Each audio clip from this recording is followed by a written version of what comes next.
So last week I picked these up.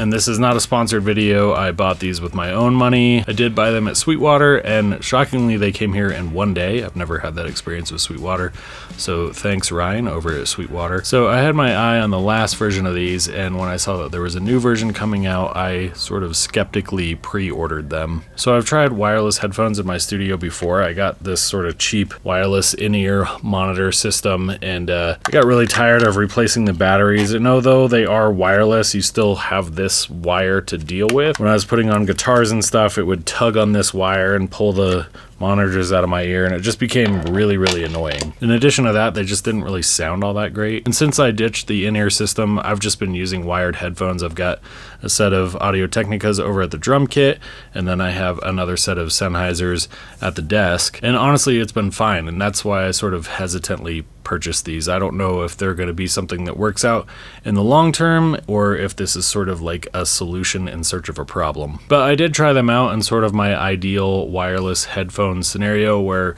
I did sort of a solo jam session where I was playing drums, bass, guitar, and moving throughout the studio, and I've got some thoughts. Also, I noticed that there is not a ton of videos out there on YouTube on these specific headphones. They're brand new, so if you're here looking for information, please give this video a like, subscribe to the channel, leave a comment with any questions you have about these headphones. So it's a little confusing about which model headphones these actually are. On the AIAIAI website, they say that these are the TMA-2 Studio Wireless, not to be confused with the TMA-2 Studio Wireless Plus.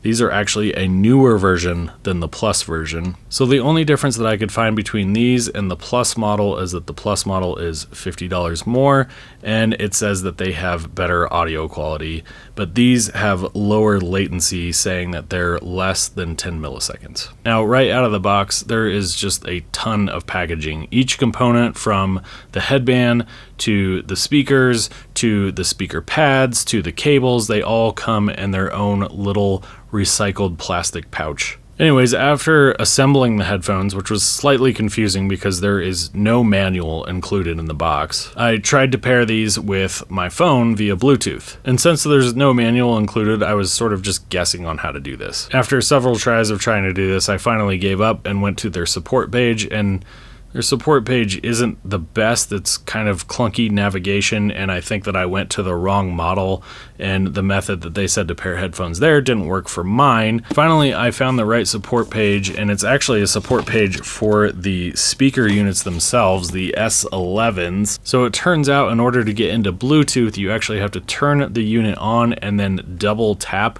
the little joystick, and then the LED will turn blue, and then you push the joystick to the right until it starts blinking fast, and then you can finally pair it to Bluetooth. There's an app where you can change your EQ settings, but that's about it. Other than that, they're just regular Bluetooth headphones. So now it was time to actually use the transmitter and hook these up to my headphone jack on my interface and do some tracking and see if the latency claims actually hold up. Pairing to the transmitter was really easy. You just switch back to wireless mode and then hold the button on the transmitter and hold the joystick to the right, and they pair automatically. So after tracking some guitars to a click, there's really no perceivable latency. At least for me, I couldn't tell that there was any latency at all.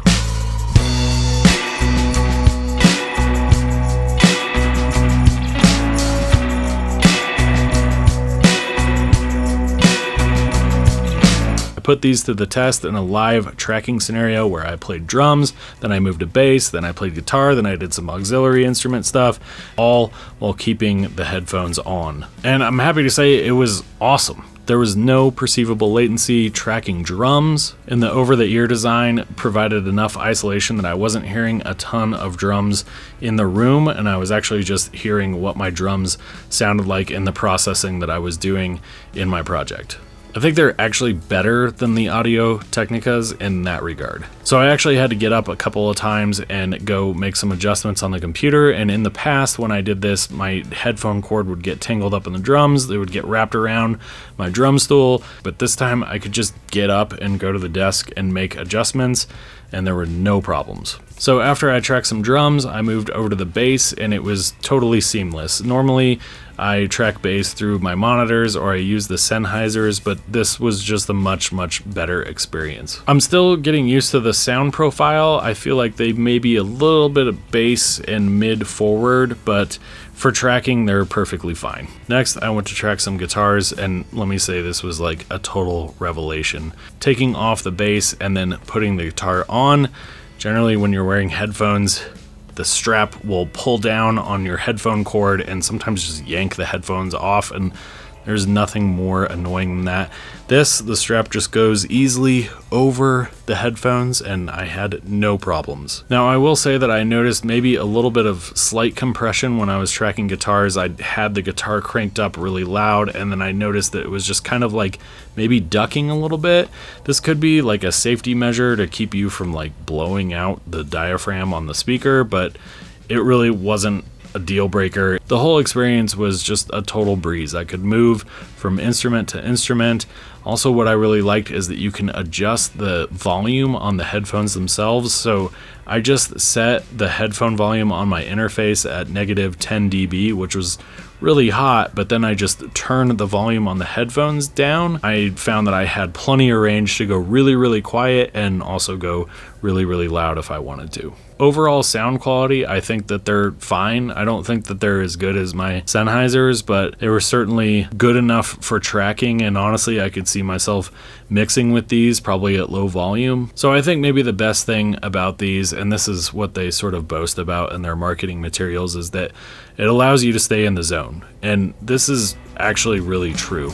After I was done tracking, I just kept the headphones on, and I was like looking for other things to add to my track. I just wanted to keep going. I still had momentum. And normally when I'm tracking, I'll go from the headphones and then I'll move to my monitors. Sometimes I track too loud and I get ear fatigue. There's ambient noise in the room, or there's stuff going on upstairs, and I find that I sort of just run out of gas a lot faster. But with these, I was still motivated. I still felt creative. I will say that it was sort of jarring to take off the headphones and then monitor through my desktop monitors or my big monitors.